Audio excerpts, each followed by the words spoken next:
Welcome to the Cambridge Tech Podcast, talking all things technology from the heart of the UK's tech capital.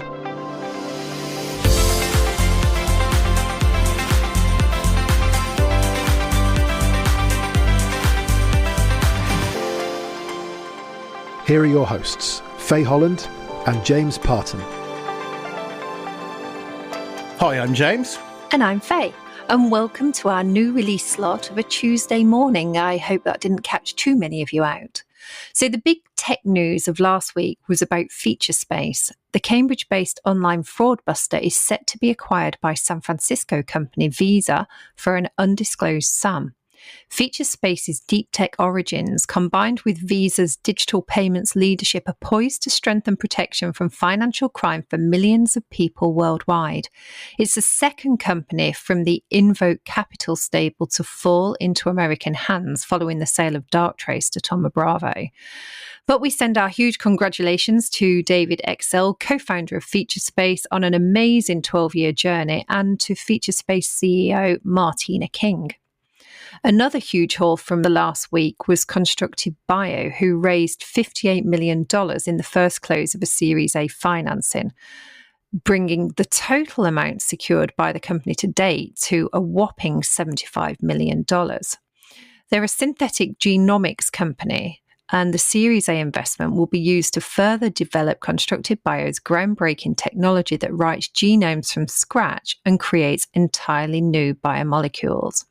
And finally, the University of Cambridge spin-out Eva Alice has raised £2.5 million of seed funding to fast-track development of technology to recycle textiles and plastics previously deemed unrecyclable.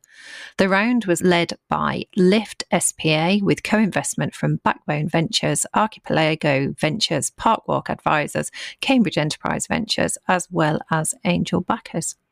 And now, staying in the world of innovation and startups, let's head over to this week's episode where we're talking about the Impulse programme.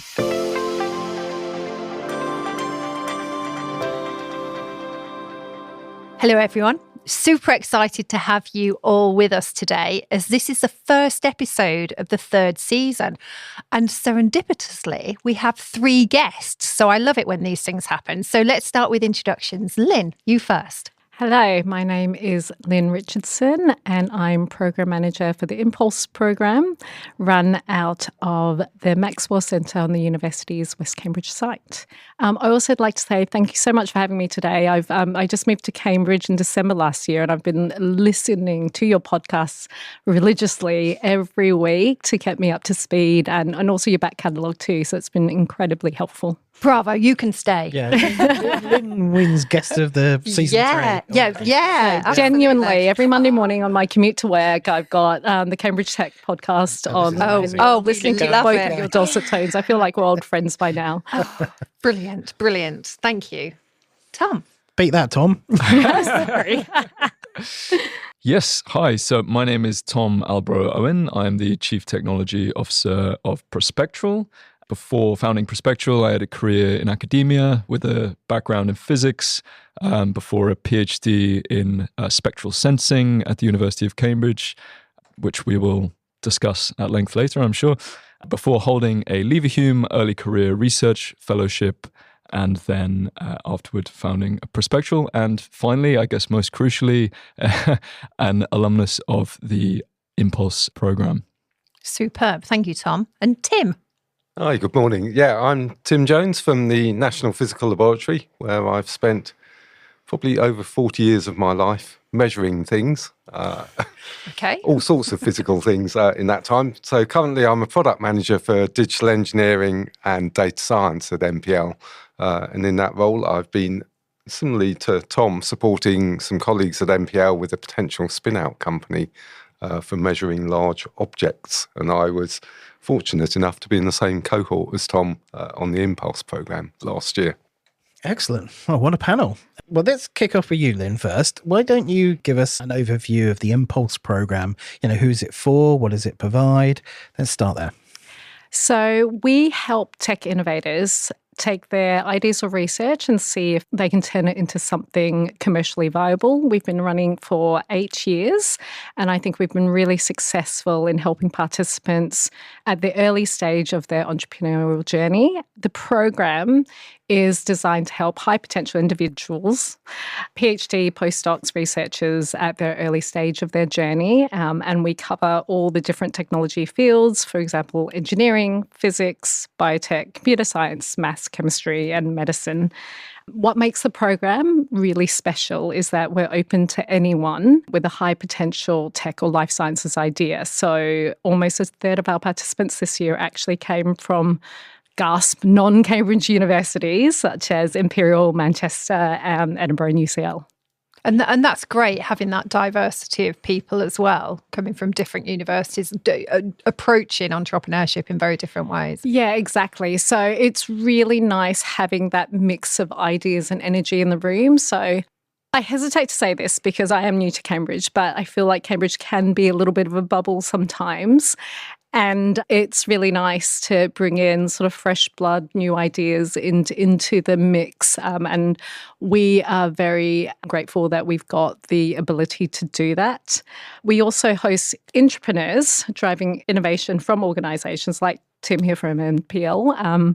And we really love being able to do that as well. So we've got sort of people and participants from industry as well as academics from universities.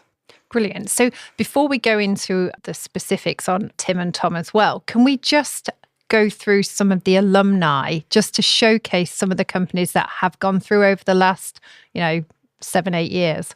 It's really interesting and exciting being program manager of Impulse because we have participants who are focusing on really huge global environmental or health challenges. Because we've been running for 8 years now, we can talk about some of the tangible outcomes that we've had from the program. For example, and a bunch of these people have been on your podcast, I know, because I've been listening. Steve Brierley from Riverlane, Marc Rodriguez Garcia from Xampla, Jean de la Verpilliere from Echion Technologies, Cyan Williams more recently from Radiant Matter, and Andrew Kadis from Cambridge Vision Technologies. And I could go on all day, but I won't because other people should have a chance to speak as well. Yeah, it's a really impressive program, isn't it? And as you say, having 8 years of impact, it must be one of the most well-established entrepreneurship programs in Cambridge, I think, isn't it? I believe so. So Parmient, who runs the program, also has had a lot of experience running programs as well. She was previously running Ignite at the Judge Business School. So if you look at it from that perspective, we sort of had 20 years of entrepreneurship program experience at Impulse. Fabulous.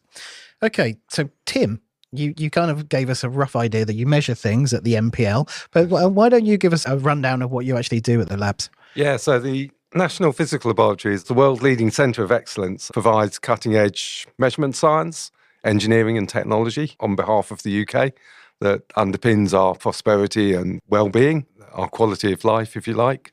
So everything from supporting advanced manufacturing, the environment, monitoring climate change and the impact we're having on the environment, to healthcare for diagnostics and developing new medicines as well. So, for example, almost like a Google Maps of cancer is one of the programs we run, and also about security and resilience for the UK. So providing the timing standards for the UK and supporting things like the UK Telecoms Research Lab. So NPL is involved in a number of national programs, but at the core of that is the thing called the National Measurement System that underpins everything we do in our lives around that. And NPL, as a public corporation, is here to do that for the benefit of the UK and you and I. So there's a diverse range of things there, and they all sound important and serious work. How many people are at the lab? Yeah, so we've got about 1,200 people over 3 or 4 sites actually across the UK now. So originally it'll be 125 years next year. It was formed by Royal Charter down in Teddington near Hampton Court. But we've also got sites in the NPL North in Scotland, actually an outpost in Cambridge here as well, and the Telecoms Lab in Birmingham. And so what's the linkage with the Impulse program, and how does entrepreneurship factor into that? So as part of a public corporation, we're there to generate impact, and whether we do it ourselves directly or we put the outcomes of our kind of work into the hands of other businesses to do that. We're also mandated by the fairly recently formed Government Office for Technology Transfer that's been running for a few years around that. So that kind of is encouraging better return on investment from public investment in science and engineering around that. And so as part of that, we're looking at different ways that we can put our technology out into the hands of others, whether it's through licensing, spin-out company, or whether we do it ourselves around that. So as part of that, learning the skills, I've got a history over my years at MPL of, I've started internal new business streams to support UK manufacturers based on measurement to improve their performance. But this really was a really good opportunity to actually develop some more skills in that space. And I ended up on the programme because we have an internal innovations competition at MPL, and I was jealous that a year or two before, some of my colleagues had actually had the chance to go on the Impulse programme. I've been a lifelong learner. I've done most of my education through distance learning from school right the way through to an MBA, and actually the opportunity to get on the Impulse programme, aside from the very generous book token I got, was actually my real motivation for entering the team that I was working with into that competition. Interesting. That's a lovely little segue to another extra question that I had before we move on to Tom to talk about Prospectral, which is, it's the intrapreneurship angle. So Lynn, you get companies that come to you because, like MPL, they're looking at intrapreneurship, but also you have partners that will fund entrepreneurs who are so early stage they literally can't do a 3-month program. Do you just want to tell us a little bit more about some of those partners? As I said earlier, we're open to everyone, and we don't want costs to be a barrier for participation on the program. So around 80% of our participants this year were funded through sponsored fellowships from partners like research-focused organisations like the Henry Royce Institute in material science, or corporates like Magna International in automotive, or Bruntwood SciTech in tech bio, or BMZ in batteries. And the reason why they are sponsoring participants on the program is because they want to be promoting these exciting innovations in their space.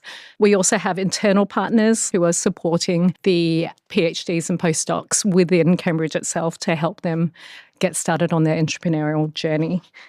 So, Tom, you've been sitting there patiently. Let's bring you into the conversation. Tell us all about Prospectral. Yeah, so Prospectral's mission is building the next generation of computer vision cameras. And we're developing an imaging technology that allows smartphone-compatible camera sensors to extract vastly more data from light. And that data is needed to analyze, detect materials. But it's doing this in a way that's dramatically cheaper and more compact than existing solutions.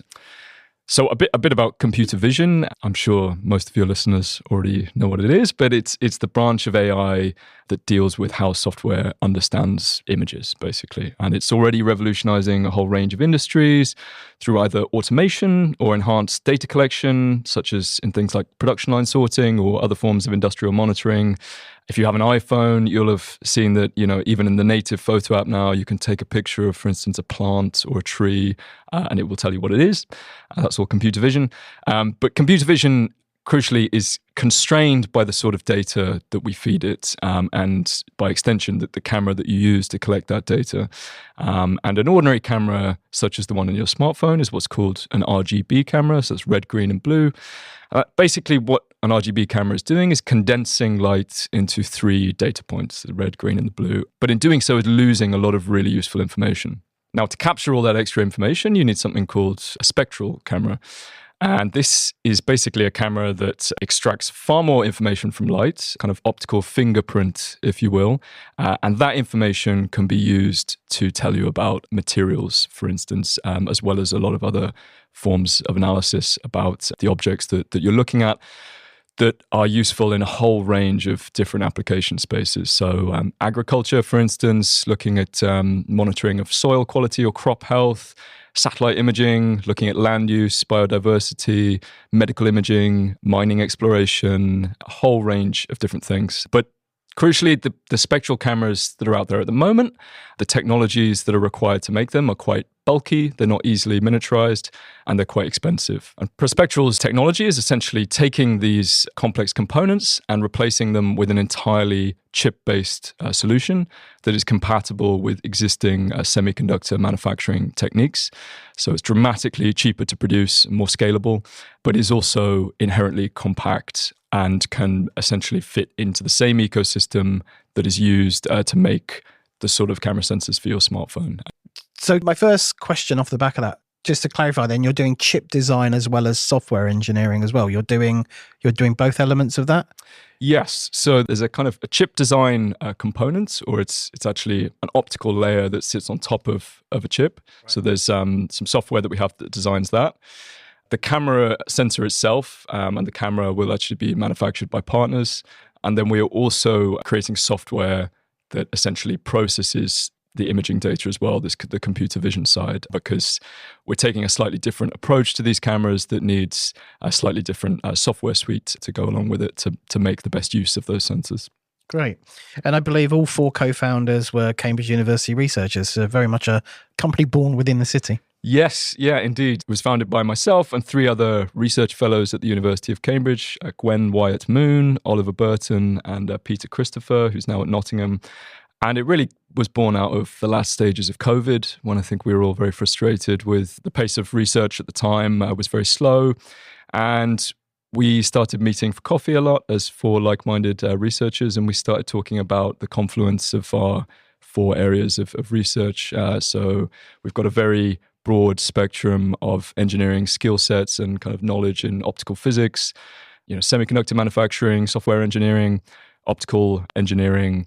And inspired by some ideas from my PhD, we came up with the idea for Prospectral over coffee, and then we ran with it alongside our research. Actually, we won a grant to work on it, separately from our research.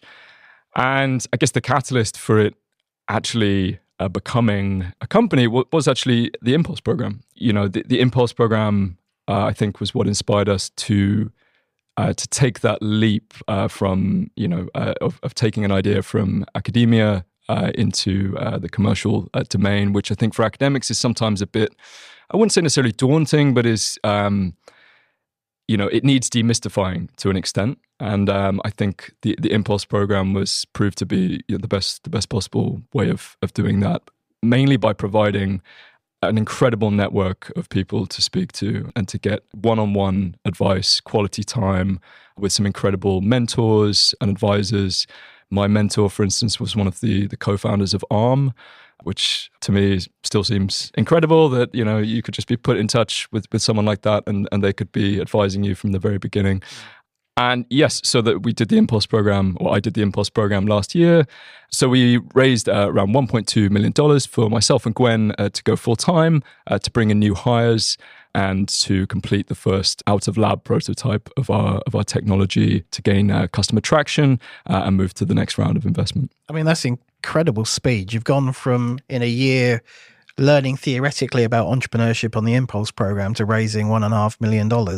I mean, that's a pace of knots. Yeah, it's all gone by very quickly, but I think that is, I'm sounding like a bit of a fanboy here, but it is, the Impulse program really did accelerate that process. I think, it's quite an intense period, especially if you're trying to do your academic job at the same time. But they provide you with all the tools if you're willing to put the effort in to get that journey started in as efficient a way as possible. And you say you met some of your early investors through the Impulse program as well. Yes, yeah, exactly. And that was one of the most valuable parts of the program, I think, was understanding how VCs think, how to speak to VCs, putting you in those early conversations with VCs.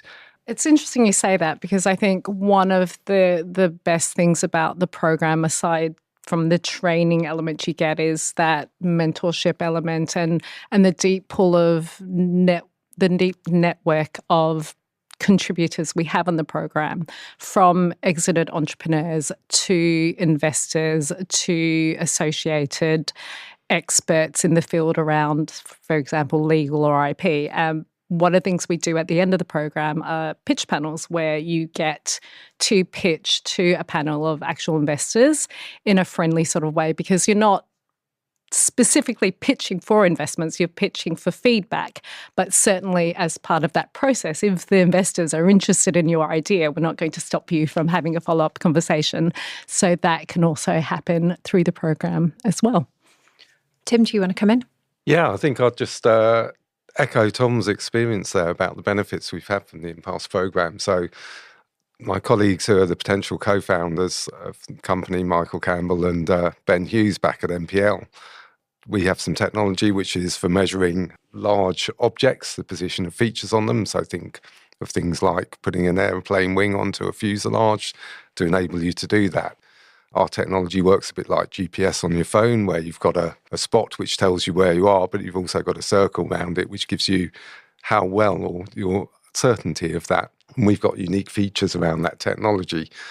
Mike and Ben come from the science background. Mike was also on the Impulse program with myself. But what we got from the Impulse program was not just the theoretical knowledge, but it was the actual doing on the program has allowed us to take what we did on the program to get grants from the Government Office of Technology Transfer. And now we've also been talking to VCs around that, currently negotiating in principle, investment funding and pre-seed funding for a potential spin-out, which is going to aid the decision that's made at NPL as to the route we take for exploiting this technology. But also coming back to the strength of the network as well from the Impulse program. So Richard Green was one of our mentors on that program. Again, we were talking to VCs the other day. Oh, yes. We know Richard, and actually that connection is really helping us as well in terms of progressing and accelerating where we're going to be. So hopefully we're not going to be far behind Prospectral around what we're doing with our technology. It's about, so the relationships, whether it's Jamie Urquhart or Richard or, Herman or whoever it is, those relationships, like you say in the introductions, are so valuable. But actually, you two were on the same cohort. So, and as we were walking into the auditorium, you're like, oh, hi, nice to see you again. What's the relationship like between the entrepreneurs, whether entrepreneurs or intrapreneurs? I think having that network of people going through the same process as yourself is really important. Entrepreneurship can be quite a lonely endeavor at times. I think, I was lucky enough to start a company with 4 other people, go full time with one of the others. But I think having people from a whole diversity of experiences, founding completely different companies, going through different problems, and being able to hear about those problems, often some of them the same, but some of them, future problems that you anticipate having, being able to kind of troubleshoot them together with your peers was really helpful. And I think, fundamentally starting a company is a really exciting thing and an exciting time. And I think getting people together who are doing the same thing, who are all really excited about what they're doing is really energizing as well, more generally. I think that's a really interesting point to make, Tom, because one of the beautiful things I think about the Impulse program is these small group mentor sessions. So the way the program works is that we allocate maybe 4 or 5 participants per mentor, and this mentor takes these group of participants all the way through that 12 weeks of the program. So you get this interaction between the mentor and the participants, but you also get that sharing of ideas and experiences within the participants in the mentor group themselves. And I was actually just speaking to Marc from Xampla recently, and he was one of our earliest participants in 2017, I think, and he is still in contact with participants in his cohort on the program to this day. So that's something really beautiful. Yeah, I think that was the same from my experience as well. And yeah, working with Tom in the cohort was really, really stimulating, not least because I come from a background of actually optics and physics around that, but also going forward, one of the things NPL does is support SMEs in the UK with a number of programs as well to help with technology development. So that's one thing in terms of keeping in contact with Tom about supporting his company going forward. But actually, it's understanding one of the things that I learned most on the course was around Tom's entrepreneurial spirit, learning about some of his early interactions with obtaining grants, and actually sharing that with me was really useful and has helped us going forward. So, Linh, after such strong endorsement of the program, people are going to be beating your door down. How does the program run? Do you run like time-based cohorts? Are there different application windows through the year? How does that work? So we run the program once a year for 3 months. From next year, it's going to be from the 29th of April to the 11th of July. The applications are going to be open around November this year, and the deadline will be early February. You've already said that it's obviously open to anyone outside of Cambridge. What kind of application criteria are you looking for? Do you have to be affiliated with a university, or is it literally open to anyone? It's literally open to anyone. The criteria, though, because we're very heavily science-based and science-focused, we're based in the Maxwell Centre, which is part of the Cavendish Laboratory, which is Department of Physics. In Cambridge, we are very heavily focused on scientific, impactful innovation, and this tends to be in the area of tech, deep tech, and life sciences. So that's a criteria. You need to have an idea. It needs to be a technology idea. Beyond that, it's based on the individual applications. We are here to help. So we don't have any criteria around the stage of the idea necessarily. We do have ideas that are, someone's research, that they feel like there's something there that they can turn into a product. We also have early stage entrepreneurs who have registered a company. They might have 1 or 2 employees, and they're really looking to grow it. So that's the range. By the time you've raised a bit of funding, seed funding, you're probably beyond where our sweet spot is to help. Right. But we will basically take anyone. The program runs on a hybrid model with the first and last week of the program, very intense in-person weeks. But throughout the middle period of the program, which we call Module B, it's run online. So the commitment on people who also have day jobs and who are starting that journey or who are teaching, for example, is manageable, even though it is intense. We specifically tailor it to be a manageable workload. What we do on the program is we really interrogate the idea. What's the product? What's the market? What's the customer value proposition? What's the size of the market? And we encourage our participants to go out into the market and talk to people, actually talk to real life potential customers. And from those conversations, they may well come back and say, actually, this idea in its current stage doesn't have commercial legs. We're going to need to tweak it. And it does happen that we do have participants that get to the end of the program and go completely back to the drawing board with a completely different idea, or decide that actually the entrepreneur's life isn't for them. It's not a fit for them. Perhaps being an academic is the better path for them, which is also in a way a win. Because we're purely educational, we don't invest, we don't take equity. For us, we are really there to help our participants in the best we can, and we're not going to try and push our participants to go through with an idea because we've invested or because we're an equity-based accelerator program, if that is not the right thing for them. And I think the other final thing I would say on that is that's also the ethos that's been instilled with all of the mentors and the business experts as well. They're all there to help, which is, I think, is a really important point to note once you're in it. So we are always looking to grow our partner network. We're always looking for partners who are interested in sponsoring our amazing tech innovators. So if that is you, please do get in touch with me. Tim, I just wanted to come back to the intrapreneurship topic. It's not something we've spent a lot of time talking about on the podcast. It could be a whole episode in its own right, but what would your advice to organizations listening to the podcast in the importance of embracing that kind of entrepreneurial culture inside larger organizations? Yeah, I think it's really important. There are a lot of similarities between entrepreneurship and intrapreneurship, and encouraging individuals to do that. And so I've been lucky enough at MPL that within the technology transfer under the auspices of Lucy Cathry to actually to be given the freedom and the autonomy to take the entrepreneurial risks within the safety net of a business, but it is still risky, personal risk as well as organisational risk on that. And again, one of the benefits out of the Impulse programme, you mentioned about understanding whether you want to be an entrepreneur or not.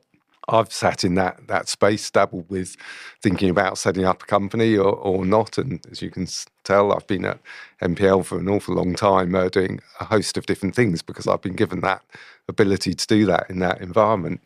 You know, things have been really busy off the back of the Impulse programme, accelerating what we've been doing. And yeah, and I don't mind admitting 12 months ago now, some of that's a haze. But one of the bits that does really still stick in my mind, you get those few light bulb pieces, is actually UPA's talk around the personal journey and the way that was addressed in the Impulse programme. And I've been through a few courses and other programmes, but that stuck in my mind as a real differentiator. The way, as you say, that was instilled in the mentors, particularly my mentor, Jamie Urquhart, about thinking about that personal journey and what it is you as a person want to get out of that side of things. People say entrepreneurs have less appetite for risk than entrepreneurs. I don't think that is the case, actually, because, as I say, there are different risks when you're putting yourself to do that. Okay, you've got a safety net of a large company, but there are additional things that you have to cope with, which actually, as an entrepreneur, you have the freedom to do, which maybe you haven't got in a large organisation. Yeah, you can kind of see that, you know, the extra loops you have to jump through to get a big business to fund something that's not maybe what they've normally done. I can see that being a challenge. And that's where, again, for us, part of the benefit to MPL of being a part of the programme it's certainly given me a systematic way from the Impulse programme to go back to the business to be able to say, actually consider this opportunity in this structured way with the external validation for the network of advisors we interacted with on the Impulse programme. That's been really invaluable. That's great to hear. Thank you. And Tom, let's close off with you. So you're very early in your journey still, but what would be your piece of advice to entrepreneurs? Well, so I'd caveat first by saying, you know, that this is very much through the lens of someone transitioning from academia to founding a startup. But, you know, hopefully there's relevant advice for everyone there. But I think fundamentally it's an incredibly ambitious learning journey. And one has to learn a huge amount in a short space of time if one is to get a company off the ground and basically have it survive beyond that kind of 2-year mark, or even survive to the stage where you get some funding in. And I think in that, at the risk of sounding like a meme, I think it's about getting outside your comfort zone as soon as possible. And there is actually a huge amount of learning you can do from within your comfort zone. And I think that's all about learning by reading and listening. And as I said earlier, demystifying the startup journey and learning the essentials around how to build a company. And I think that's where something like Impulse is really useful. Understanding how VCs invest, how VCs think, creating, you know, an ideal customer profile, formulating a pitch deck, IP strategy, etc. And these are the things that Impulse could help with, but even not on Impulse, you know, you can learn from books. Like I would really recommend Disciplined Entrepreneurship by Bill Orlett, or Crossing the Chasm by Jeffrey Moore, or other accelerator programs. But I think as soon as possible, you need to transition from that learning by reading and listening to getting out of your comfort zone and learning by the doing and the talking. And I think for tech people, or for people who've been in academia, the comfort zone is mainly in building the technology that underpins the product. I think that's where most people from academia actually don't need much advice. But I think for them, it's more about the commercial side. It's understanding the customer, or in some cases with hardware, you know, the manufacturer, the person who is going to make the product and the constraints there are around that. But it's having as many conversations as possible with those potential customers to iterate the idea and you know, make sure that the technological development is directed towards something that is actually going to be an attractive prospect to customers and that can get you the traction that is required to get that next stage of investment. You know, it often doesn't need to be that you have a product in hand. It can still be a prototype that customers might be interested in, but the crucial thing is having that customer insights and making sure that it's something that is actually addressing a real world need. And you can only get that by having conversations with people, and as many as possible in a short space of time.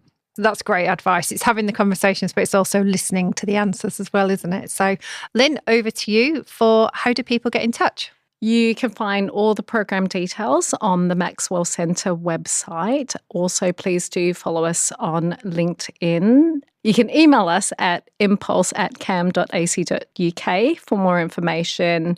Also on our website, you can join our mailing list for more up-to-date information on what's going on with Impulse. And finally, as I said, I'm relatively new to Cambridge and I'm always really happy to connect with anyone pretty much. So you can contact me directly on LinkedIn.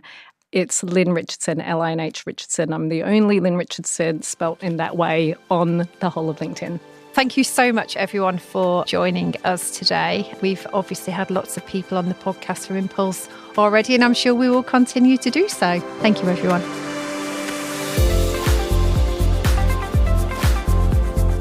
Today's show was produced by Carl Homer of Cambridge TV and supported by our media partner, Business Weekly.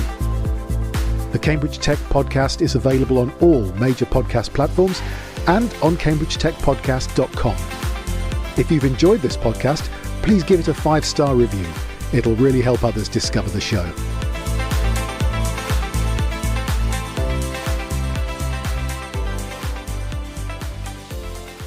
Waterbeach is the thriving new community that offers the best of lakeside living just minutes from Cambridge.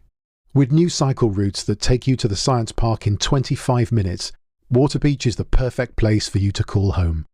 New 2- and 3-bedroom flats and 3- and 4-bed houses from Carla and Stonebond are available now, with show homes open every day.